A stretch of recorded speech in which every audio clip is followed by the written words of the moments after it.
It's all about how steady you are before someone gets your attention. In earlier discussions, the way we define that is most people, when they are born, are lured, called away from their alignment with their inner being.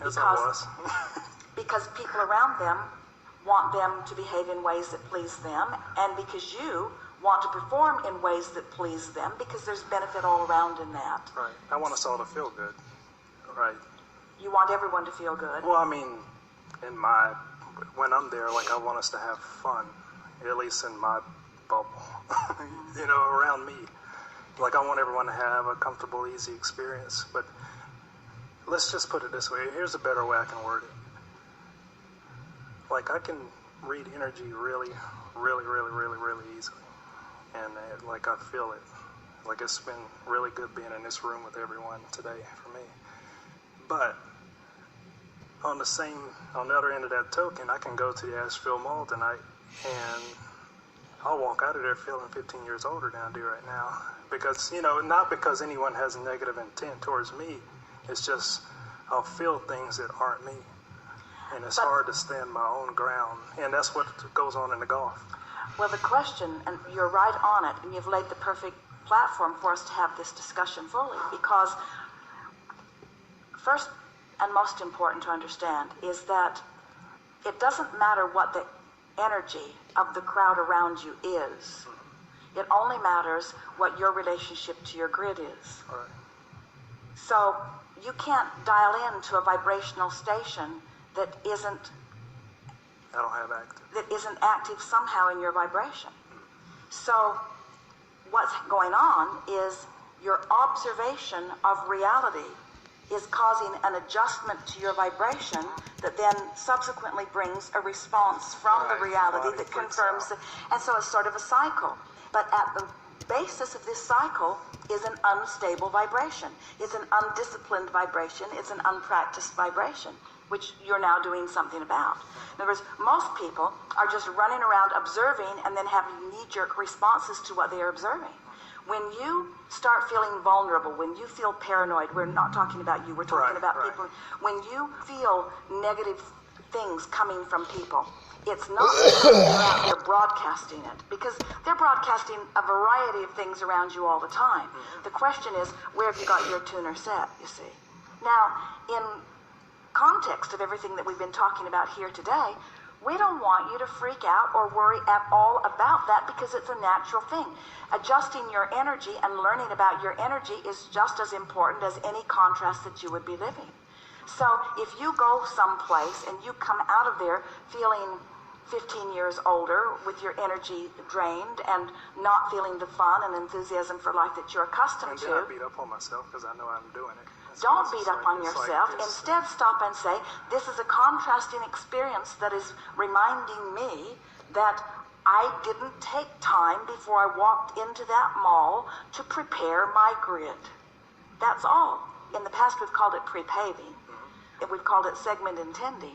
I didn't prepare my grid. And the more you deliberately do segment intend and prepare your grid and then get the results that you want, the more insignificant until the completely irrelevant will become other people's attention to you. It's an interesting thing, because we said to Esther, Jerry was, for a while, reading on the internet things that people had to say about the work or about him or about Esther. Right. And he asked us what we thought about it. And we said, because there was so much that is wonderful that is written there, right, and some that isn't so wonderful. And we said, if it matters to you what the good ones say, right, then it's going to matter to you what the not good ones say. You're right. And since you have no control over what anybody else's perspective is, Right. then you're just setting yourself up for a rougher ride than you need to have. And so we've talked about it in lots of different ways. We would not for a moment want you to withdraw your attention from how you are being perceived, because the way you parlay your magnificence into greater and greater beingness is by having exposure to those experiences that make you decide, who you are. We just want you to know that once you get a consistent handle on how you feel about you, the world will reflect it back to you. And it's a really satisfying thing. You know that as they do that.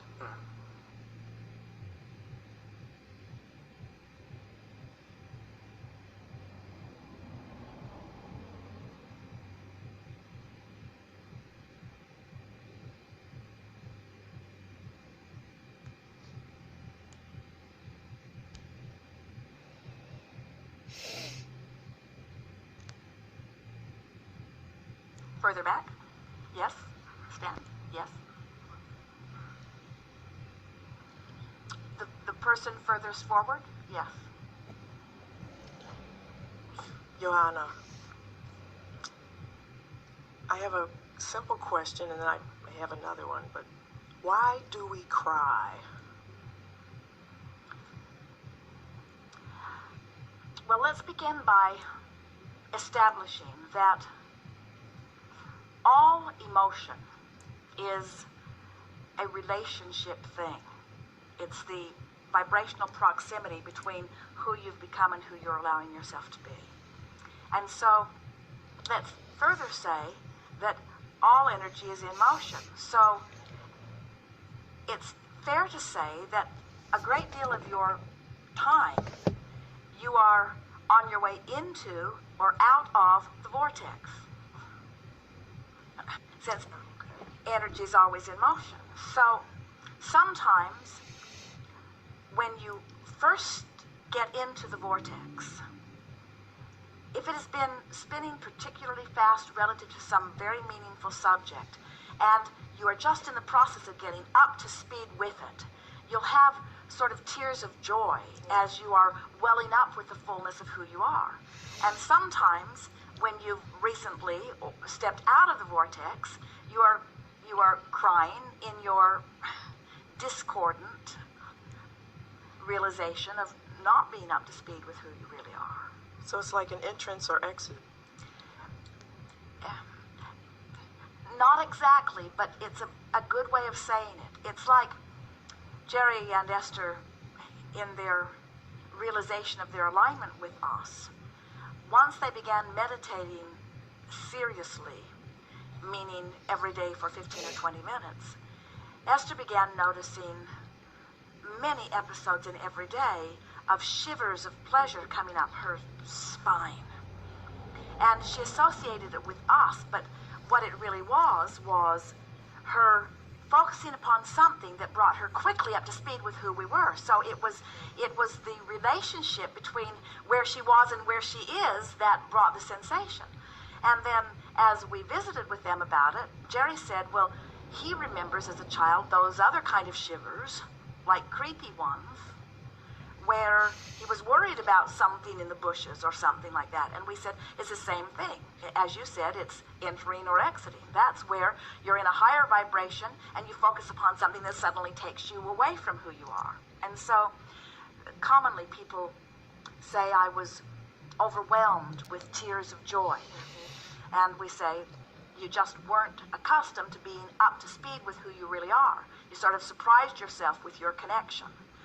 The more you come into alignment, the less tearful you'll be, because the next logic, you just expect to know and you expect things to go well, but you like the drama, you really do. That's why you're in and out and in and out and in and out and in and out and in and out and in and out. And there's nothing wrong with that. There's something sort of exhilarating about being a little hungry. You probably don't remember that.